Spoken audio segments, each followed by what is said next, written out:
Hi, everyone, and welcome to today's FREOPP Scholar Conversation.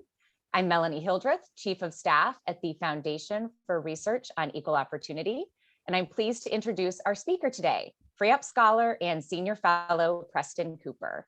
Preston's work focuses on how to make higher education more affordable for all Americans, and today he's going to be discussing with us his path-breaking work on the return on investment of more than 60,000 post-secondary degrees. Our conversation will last about 30 minutes altogether, and we'll reserve plenty of time at the end for questions from the audience. So if you have something you want to ask Preston, you can submit it in the Q&A box anytime, and we'll add it to the queue. With that, Preston, I will turn it over to you. Well, thanks, Melanie, for that introduction, and thanks to everybody for making time on this beautiful Wednesday to come join us. As Melanie mentioned, I'm Preston Cooper, and I'm a research fellow here at the Foundation for Research on Equal Opportunity. And I'm here to talk to you about some research we've done on the return on investment in higher education and how it varies across different institutions and programs. You can also find all of our research online at roi.freopp.org.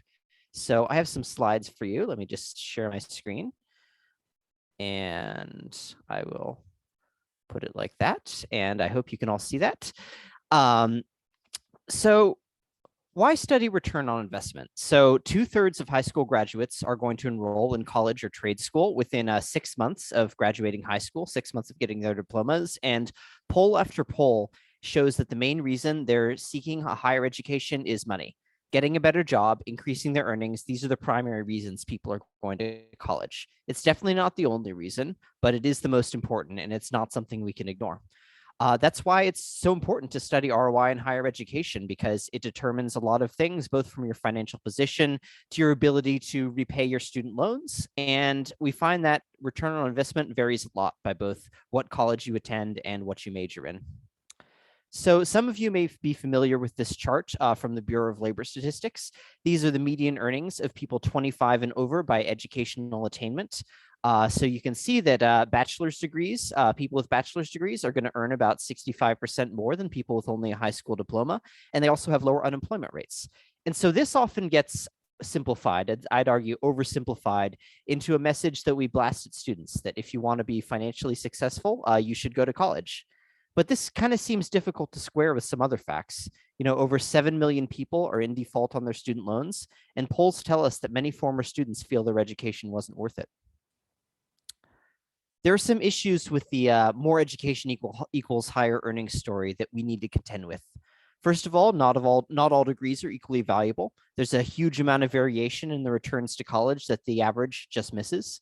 College graduates, well, some of the college graduates will have higher earnings than others, but many will have lower earnings, sometimes lower earnings than the typical high school graduate. It's also important to remember that people who pursue a college degree tend to be different from people who don't. If you go to college, you're probably pretty motivated. You probably did fairly well in high school, and you might come from a more privileged background. You know, all these factors, these characteristics are going to correlate with the decision to attend college, but they're probably also going to correlate with how much you're going to earn. So how much of the college premium is due to college itself, and how much is due to the kinds of students who attend college? Then we also have to consider the costs. College involves a big upfront payment. You have to spend money on tuition and fees, and you also have to spend some time out of the labor force in order to get your degree. You have to think about the costs of college as well as the benefits. Fortunately, here at FREOPP, we did all the math, so you don't have to. We calculated return on investment for 30,000 different bachelor's degrees, taking into account all the different factors that I just described. We start with how much you earn over your lifetime with a certain bachelor's degree, say a psychology degree at the University of Arizona. Then we calculate counterfactual earnings. So how much would you, that psychology major at the University of Arizona, how much would you earn over your lifetime if you didn't have the college degree? You're the exact same person with the exact same characteristics. The only thing different is that you don't have the degree. Then we also subtract the direct and indirect costs of college, that tuition and fees, and also that time spent out of the labor force. And once we subtract counterfactual earnings and college costs from lifetime earnings, we're left with ROI. And you can see how this works for psychology majors at the University of Arizona. If you have this degree at the median, you're going to earn about $1.1 million over the course of your life. Not bad. But then you also have lifetime counterfactual earnings, which are going to be almost as much as the as the lifetime earnings that you do get with that degree. So you'd earn about $737,000 over your lifetime if you were that same person and you just didn't have the degree. And then you have the upfront costs of college. You have the net tuition and fees, and you have lost earnings while enrolled, which amount to about $100,000 put together. So if we subtract counterfactual earnings and college costs from realized earnings, we're going to be left with an ROI of about $258,000 for this program. So there are about 30,000 bachelor's degrees for which we had enough data to calculate ROI. This chart shows the distribution of ROI by college major. The dark blue is going to be ROI over $1 million, and the orange is going to be negative ROI. And if you have a negative ROI program, that means that on average, the costs of college are going to exceed the benefits. And so we see that bachelor's degrees tend to do pretty well. 84% of bachelor's degrees have at least some financial return, but about 16% typically leave their students worse off financially. But this varies a lot by major, and I actually had to divide this chart in two to show it properly. These majors on this first slide, these are the ones that tend to do really well on ROI. So it may not be a surprise. You see engineering, computer science, economics, business, nursing. These programs all tend to pay off, pretty well. But that's not true for everything. If you have a major in, say, philosophy, visual arts, music, theology, it can be up to 70% of these programs are not going to pay off after you take into account the costs of college. If you choose to major in one of these fields, the odds are is that college is not going to be worth it financially. And there's another asterisk here that we should talk about. So the charts on the previous slides that I just showed you are going to assume that the student graduates on time, 4 years for a bachelor's degree. But we know that that is not always the case. Some students take 5 years to graduate, some students take 6 years, and some students don't graduate at all. If you spend that extra year or extra 2 years in college, you're going to have to be paying an extra year's tuition. You're going to have to be spending an extra year out of the labor force, and you're going to have one fewer year to enjoy the higher earnings associated with your degree. And then if you drop out, you're going to have to assume some of the costs of college, but typically you're not going to get the benefits associated with the degree. And this is a really big real world problem because only about 60% of college students will actually finish within 6 years, and an even smaller percentage will finish their programs on time. So if we weight the ROI figures that we just calculated by colleges' real world completion outcomes, we find that the share of bachelor's degrees that show negative ROI rises from 16% to 28%. So this non-completion issue is going to be a huge issue when we're talking about the financial value of college. And it's also going to move the numbers a lot for individual majors. If you consider the risk of not graduating, it becomes more likely that the expected value of any degree is negative. If you've got a 60% chance of a $300,000 return, but a 40% chance of a negative return, that's something you should take into account. The expected value of that degree is going to drop. And this is going to make a huge difference for lower ROI majors. Psychology, for instance, this is America's most popular bachelor's degree, the most popular college major. Nearly 60% of psych degrees do not have a positive expected value after you account for the risk of non-completion. So what does this all mean for students? If you want to see a financial return from college, first of all, you should try to pick the right major. But second of all, you should try to pick a school that has a good track record of graduating its students. So we've put all this information together. It's all available at roi.freopp.org, where you can look up the financial value of nearly 30,000 different bachelor's degrees. And I'll just show you a couple of examples here. The University of Pennsylvania, we all know this is a very selective, very fancy Ivy League school with an acceptance rate in the single digits. There is a $4 million gap between two of its programs when we're talking about ROI. It's finance major at the very prestigious Penn Wharton Business School. That's going to yield a return of over $4 million on average over the course of your lifetime. But if you walk across campus and instead you get a degree in film and photographic arts, the average ROI for that degree is going to be negative $140,000, which means that students are going to be worse off financially for having pursued it. Contrast this with Iowa State University. We also see a pretty big gap between two of its majors, electrical engineering and visual and performing arts. But notice something here. If you major in engineering at Iowa State, which is a school with an acceptance rate close to 90%, very inclusive admissions policies, you're probably going to be better off than if you major in film at one of the most selective universities on the planet. This is how much major matters in addition to your choice of institution. So because we all love rankings, here are the top programs in the ROI data set that we've calculated. If you're really looking to make bank, you should be a computer science major at Caltech, where you're going to get an ROI of $4.4 million on average. It's followed closely by that finance program at the University of Pennsylvania. A lot of computer science programs on this list, a lot of elite universities, but those schools are pretty selective. So what if you want to major in a college where the acceptance rate is a lot higher, where they're not necessarily rejecting 90% of people who applied, but they have a more inclusive admissions policy and they're letting in a lot of qualified applicants? Well, there are a lot of places you can go where you can get a really respectable return on investment at a school that has a very inclusive admissions policy. There's fields in petroleum engineering, say at University of Texas. There's Homeland Security at Neumann University. There's just random things you never would have thought of, like the fire protection major at Eastern Oregon University. These are all really excellent programs that are providing an excellent return on investment for their students, and they're doing it with a very inclusive admissions policy. The latest addition, or second latest addition to our ROI data set, is ROI for graduate degrees. So this chart here is going to show you the expected value of a master's degree. And you can see that you see a similar pattern as you do for bachelor's degrees.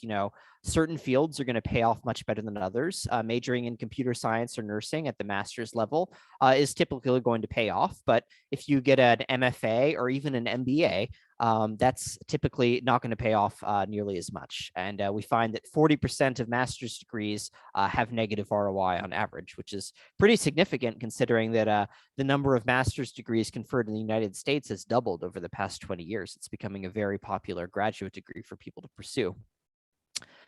Then we also have estimates of ROI for advanced degrees. So if you get a degree in medicine or law or dentistry or another, professional healthcare field, you're probably going to do okay. These schools are expensive. You're probably going to have to take on a lot of debt to get a medical or law degree, but on average, that's going to pay off pretty well.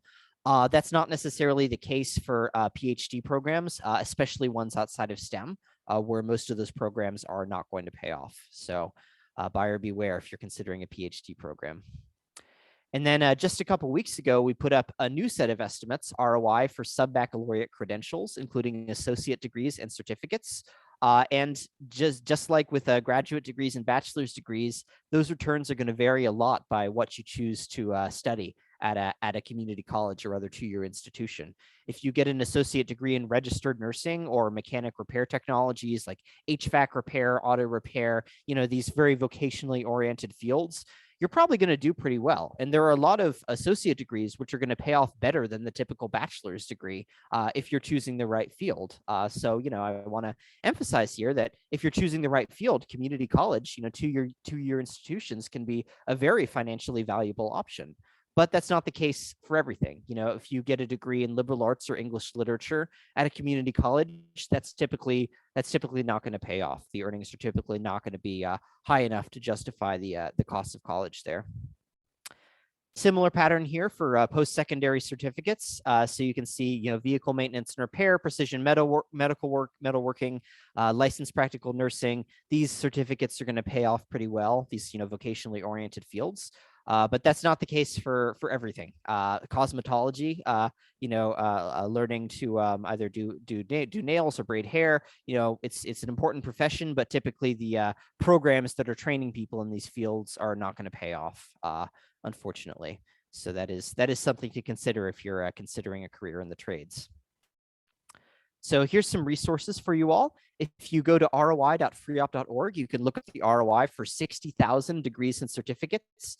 We've produced separate estimates for bachelor's degrees, graduate degrees, and sub-baccalaureate credentials. They're all neatly organized on that page. You can go to one of our featured articles there and basically type in the name of any university or any major, and up will pop, all of the majors at that university or all of the universities offering that major. You can sort it by ROI and by average earnings. So here I've typed in the University of Arizona and sorted by ROI. And so if you're at the University of Arizona, engineering is going to be the top choice for ROI, followed by physics, then electrical engineering, computer science, and so forth. This resource is 100% free to use, and it always will be. So if you have students considering college, if you're a student yourself considering college, I hope you'll make use of this resource, because it can be valuable if you're looking to ascertain what the financial value of your different educational options will be. Now, before we get to questions, I do want to spend a little bit of time on where do we go from here. All of the higher education programs that I discussed in this presentation have one thing in common. They are all funded by the federal government, by federal grants and student loans. That's how we're getting the data. We're getting the data from the Education Department, which is releasing earnings data for the programs that taxpayers are generously funding through grant and loan programs. And so I don't want to dismiss the importance of transparency. Transparency can do a lot to affect students' decisions and to help institutions themselves make decisions about which programs are performing really well and which might not be performing so well, and can help inform their decisions about which programs to emphasize.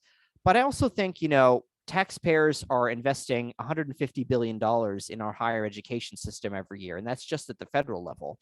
And I think it's probably time that we take a hard look at where that money is going, and maybe we should think about about doing some accountability for institutions and programs that are dependent on federal funding. So far, the watchdogs of higher education, like the Department of Education, accreditors, largely are not considering ROI. They're more likely to consider inputs, like how many books are in the library, or what the curriculum's like, or what's your faculty to student ratio, rather than looking at, are students getting jobs that are paying well after they graduate. And this also intersects with the student loan crisis. Before the pandemic, 7.7 million federal student loan borrowers were in default on their loans. That means they had gone over 9 months without making a payment, and their loans have been transferred to collections, where they can be subject to wage garnishment and having their tax refunds seized. And so this is a huge problem. And one of the big drivers of student loan default is going to be what your earnings are. If you don't have enough earnings to cover your debt payments, you're much more likely to default. And I'll show you a chart here on the next slide that will make that point. So here on the x-axis here, the horizontal axis, you have the ROI we've calculated for each program. And on the y-axis, we have the share of borrowers who are making progress paying down their loans and are not in default. And each individual bubble there is going to represent an individual program that we've calculated ROI data for. So there's a very strong correlation here between ROI and your ability to pay down your student loans. And, the reasoning is pretty straightforward. If you're making more money relative to the amount of student loans that you borrowed, it's going to be easier to pay down your loans. And we've done the math here, and we find that ROI explains about 62% of the variation in student loan repayment rates. So huge determinant of whether students are actually going to be able to pay back their debts. And this correlation holds even at the same institution. Just to give you one example, at the University of Arizona, engineering majors are more than twice as likely to repay their loans as anthropology majors. These are students at the same institution who are generally facing the same tuition levels and had to go through the same admissions process. Hugely different loan repayment rates, just depending on what they chose to major in. So the purpose of this talk is not to provide a comprehensive reform proposal for policymakers, though if you're interested, you can keep an eye on that over the coming months. We'll be producing more work on this, but I do want to give you some broad principles to take away from this discussion. I believe that we should be refocusing accountability policy for higher education, at least at the federal level, on outcomes, not inputs. As I mentioned at the beginning of this talk, students really care about what they're earning and what their employment prospects are. And so we should be holding institutions accountable based on these metrics. Are students actually getting a return on investment? Are they earning enough money to pay back their student loans? And we should be deciding whether we're going to continue to fund institutions of higher education or programs based on whether students are earning enough to pay back their debts, and whether they're earning enough to make a return on investment. Another thing that we should consider as we're reforming is consider both the benefits and the costs of higher education. A law program that costs $150,000 should probably be held to a higher standard than an associate degree costing $10,000. $50,000 a year in a salary for a law graduate is going to be much worse than $50,000 a year for a person who's just graduated from an associate degree program. And another lesson that we should take away from all this is holding higher education program accountable at the program level. Even at the same institution, there can be vastly different outcomes in terms of performance, like loan repayment rates, earnings, just based on what students are majoring in. And so if we're doing accountability policy at the program level, that can really help, not just students, but help institutions decide, which of their programs are performing really well and which of their programs should they emphasize, and which maybe are not performing so well and maybe they should scale down a bit.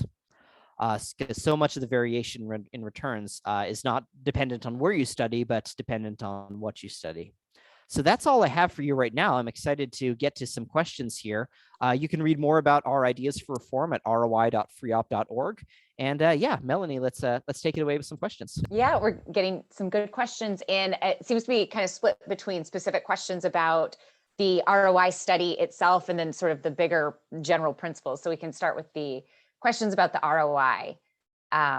So one, I just shared with the group, but I'm curious if there was a degree you found that didn't have as high of an ROI as you would expect as you were digging in. Yes, so I mentioned this briefly, but one of the big surprises in the research was ROI for MBAs. So MBAs are America's most popular master's degree. And we found that 62% of MBAs and other business-related master's degrees do not pay off. And this was a huge surprise because it feels like, you read in the news a lot about how MBA salaries were at some ridiculous number this year. But it turns out this is why it's so important to consider the counterfactual, not just what people are earning. Because if you think about what kinds of programs are MBA graduates drawing from, what kinds of people are they drawing from? These MBA graduates are more likely to have an undergraduate degree in finance, in economics, or in business. That's not universal. Not everybody has a degree in those fields, but disproportionately, MBA programs are drawing from those undergraduate degrees. But if you have a finance or economics or business degree at the undergraduate level, you're probably already going to be earning a respectable amount, And so when we see these high earnings for MBA majors, is that actually due to the MBA, or is that due to the kind of students they're enrolling? And so we did the math here, and we figured out that, while MBAs have pretty high salaries, the counterfactual for an MBA is also very high. And the MBA, the differential that they're adding is not actually that much. And so when we also consider the cost of MBA programs, sometimes $80,000 of tuition for 2 years, in addition to time spent out of the labor force, the cost of those programs often is not enough to justify the benefits. And that's the reason we find 62% of MBA programs are going to be negative ROI. So they should just stop at the finance degree and not. Yeah, it's obviously it'll depend a lot on your individual situation. I do want to clarify here that all these numbers are averages, or should I say medians, and individual students might have different returns that kind of buck the trend. But on average, that MBA program is not going to be worth it, because if you're considering an MBA program, it's likely that you already have fairly high earnings potential, and the MBA is not going to add very much. Well, on that same line of questioning, another question was, as more people pursue post-secondary degrees, do you predict that the ROI on these degrees will change if people take your advice and stop getting, fewer MBAs looking more at the kinds of fields that they're getting into? Do you have a way to predict how that might affect things in the future? That's a great question. So I think we should remember that, when we see high earnings for certain fields and lower earnings for other fields, that's not necessarily saying that, some fields are worse than others, but that's telling us about a supply and demand issue. When we see really high earnings for engineers, that is the economy telling us, hey, we need more engineers. We are so desperate for engineers that we are willing to pay $150,000 a year to hire an engineer. And so when you see, ROI that's really high for engineers, that's not only a signal to students to say, hey, this is a great field to major in, but that's also a signal to the economy to say, we need to be producing more of these engineers in order to build the bridges, build the buildings that, we need to be rich and prosperous. And so, if suddenly tons more students decide to major in engineering, maybe that'll cause, wages for engineers to drop a little bit. But I think we should remember, what we're getting for that. What we're getting for that is a lot more engineers who are going to help our economy, who are going to build the bridges and the iPhones and the whatever engineers build that I don't understand, which will which will benefit all of us. So switching a little bit more to the policy side and your recommendation, one of the questions was that there's been a lot in the news recently, as I'm sure you followed, Yes. from the Biden administration about student loan forgiveness. So what do you make of those proposals, especially the ones that have come out in the last couple of weeks? That's a great question. So I want to take a step back, and we should think about, well, what is the purpose of student debt? Student debt is a tool for investment, just like any other form of debt, like mortgages or car loans. And just like any form of debt, it can finance good investments or bad investments. And so, as I showed in this presentation, when student debt is financing a good investment with very high ROI, students are usually able to pay back their loans, often relatively quickly. 25% of bachelor's degree holders who choose the standard repayment plan will completely pay off their loans within just 4 years. There are certainly a lot of programs that are providing graduates with an excellent return on investment that will enable them to pay back their loans. Now, that's of course not true for everything, as we've just shown. And if you're graduating from a program that shows a pretty poor return on investment, or even worse, if you're not graduating from your program at all, it's going to be much more difficult for you to pay back your loans. And so that's why we are kind of in this crisis right now with 7.7 million people in default, about 3.2 million people in delinquency, very clearly a very high share of the population who's not able to pay back their loans. And so we can definitely talk about, remedies for that. I'm not convinced that, outright forgiveness is the best remedy for this. I think that, helping students get onto more manageable repayment plans, reducing punitive fees and interest charges, I think that this is going to be better than just outright forgiveness. But I do think that we should be thinking about, what should the student loan program look like moving forward? And if we're making all these loans to programs that have very poor track records in terms of helping students pay back their debt, maybe we should stop making loans to these programs. Maybe we should stop putting students in a position where they're going to be defaulting on their student loans. Because, if these programs have such a poor track record, a private investor would say, no way, I'm not going to keep lending to these. But the federal government says, sure, let's keep lending. Let's keep lending until the cows come home. That's why, I think it's so important to have this accountability conversation, to think about, there are clearly a lot of bad investments that the federal government is funding. How should we go about making sure that the investments we fund are producing good value, both for students and for society? So if they do cancel everything, that's not going to solve the problem. I don't think so. Well, we're going to lend about $1 trillion, over $1 trillion in new student loans over the coming decade.